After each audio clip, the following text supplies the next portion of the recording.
Guardians of the Tower by Randall Garrett. That morning the sun rose bright and clear over the tower.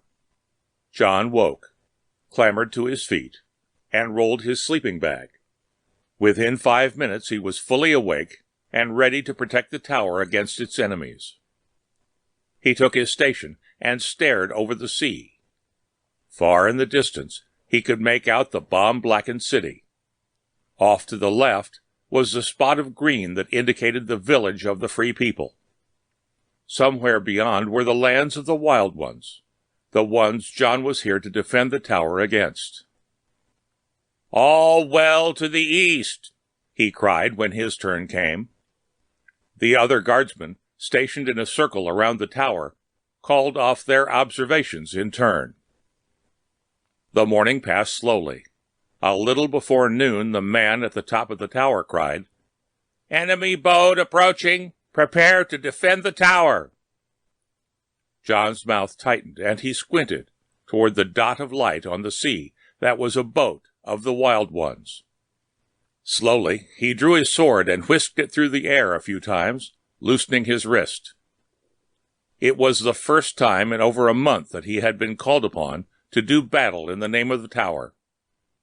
From within the tower, an auxiliary guard force came running out and took battle stations. They stood ready, waiting for the Wild Ones to come. No one knew what the tower was. It had been there as long as any of the Free People could remember, and probably had been there forever.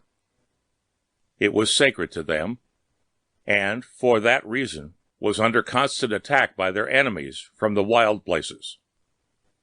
At 23, John had been a tower guard for nearly 3 years, had taken part in almost 20 defenses. The Wild Ones had practically captured the tower twice, but each time the Guardians had driven them off. Now they were back for another try. John waited tensely as they drew near. Time passed slowly. 5 minutes, 10, while the enemy attacking party approached. The lookout at the top of the tower sang out periodically, keeping the guards below informed of the boat's progress. Finally, "They're here! Prepare to defend the tower!" The great sailing ship pulled up on the shore, and men began to pour forth. 10, 20, 30 men. It was a good-sized army, and John gasped when he saw who was leading them. He was a giant, topping 7 feet by several inches. His sword glittered in the sunlight as he slashed it savagely through the air, and his hair was a coarse, matted mane. He growled some barbaric command, and the Wild Ones charged onward. The ring of defenders tightened and stood firm, waiting for the attack. Swords rang. John found himself opposing a brawny youth with fierce, widely spaced eyes and a good sword hand. He parried a two-handed chop that could have cut him in half, and smashed back with a quick lunge that drew blood. "Dog!" The Wild One flicked the blood from the flesh wound and drove forward. John parried again, drove in, crashed his sword off the other's hilt. His hand numbed, the Wild One dropped his sword. Without hesitating, John cut the unarmed man down and turned to seek his next opponent. He glanced over and saw Len, the tower captain, in tight combat with the gigantic Wild One. The giant was driving Len back toward the sea with sweeping swings of his huge broadsword. John turned and started to go to Len's assistance, but another barbarian imposed himself. John whirled and leaped toward the battle, just as he saw Len fall to the giant's sword. Give back, someone yelled. "They're beating us!" "They're not beating me," John thought fiercely, as he laid open his opponent's arm with a savage slash and followed immediately with a quick swipe that ripped open the Wild One's throat. Breathing hard now, John turned to look for his next opponent. He had but one thought. The tower must be defended. The tower was sacred to the Free People. The tower must be defended. He found himself embroiled in another duel quickly enough. The barbarians seemed to be all over the place, cutting and slashing with their wild, untrained manner. A quick glance around told John that the tower guards were being driven back. Half a dozen of his childhood friends lay slain near him, and a river of blood trickled slowly through the grass. The barbarians were falling too, but their giant leader was indomitable, was wrecking death right and left in the ranks of the Guardians. John killed his opponent and looked around. The thick of the battle was on the other side of the tower, he saw. It was now nearly noon, and the sun blazed brightly off the tower's metal sides. When he reached the other side, he was surprised to see barely half a dozen guards remained alive. Half a dozen out of nearly 40. John plunged into the fray with furious energy, cutting down 3 wild ones before they realized he was there. That narrowed the odds considerably. Only 3 of the free people remained, and 4 of the wild ones. It had been a bloody, fierce battle, with heavy losses of life on both sides. John's sword plunged into a barbarian's throat, and in that instant the giant's weapon cut the life from the man at John's side. 2 against 3 now. "Now!" John yelled, and drove down against one of the remaining wild ones. His slash ripped open the man's leg, but before John could apply the finishing touch, one of the other barbarians killed his man and lunged at John, who parried and dropped the man with a swift chop. The realization hit him suddenly. I'm all alone.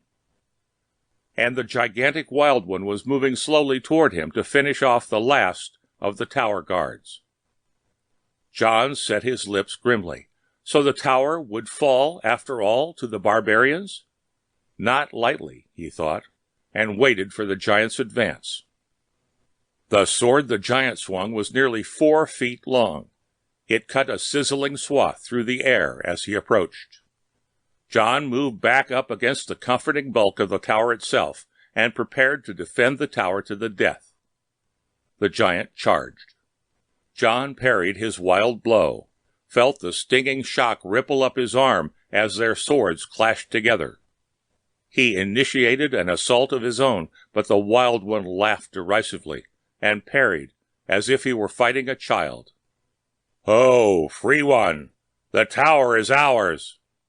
"Not yet," said John. "Not while I live." "How long will that be?" the giant asked. "Another minute, perhaps?" His sword swung through the air in a shining arc. John parried desperately, but the force of the blow was too great for him, and his sword went flying out of his numbed hands. He stood there, helpless, while the giant raised his sword for the final blow. And suddenly 6 inches of bright steel protruded from the giant's chest. A red fountain of blood bubbled forth. The giant seemed in amazement for a second, then began to topple like a felled oak. Astonished, John looked up and saw the wild one he had wounded standing there, holding a bloody sword. "You killed him?" John said uncomprehendingly. "Why?" The wild one shook his head uncertainly. "I don't know," he said. I suddenly realized he had to die." Exhausted, John leaned against the tower to support himself and shook his head. "Why did you save me? The tower was yours. Why?" "I think I understand," the wild one said slowly. He threw his sword to the ground. "It is something I have long thought of. We fight you because we hate you, because we envy your free life. You have something to fight for in this tower. I want to join you. I want to join the free people." John smiled. "You're welcome to come to our village with me," he said. "We believe in freedom, the way the old ones did." "And the tower? What is its meaning?" John shrugged. "That we do not know, but we defend it because we think it is sacred to us, to freedom. The old legend, perhaps." He clapped the other on the back. "Come, friend, We'll signal the mainland that the battle is over and the tower still in free hands." He glanced up at the massive tower, at the huge statue of the woman with her hand outraised, stretching a torch over the harbor. "I suppose we'll never know what the tower really was, to the ancients. But to us it's a symbol of liberty."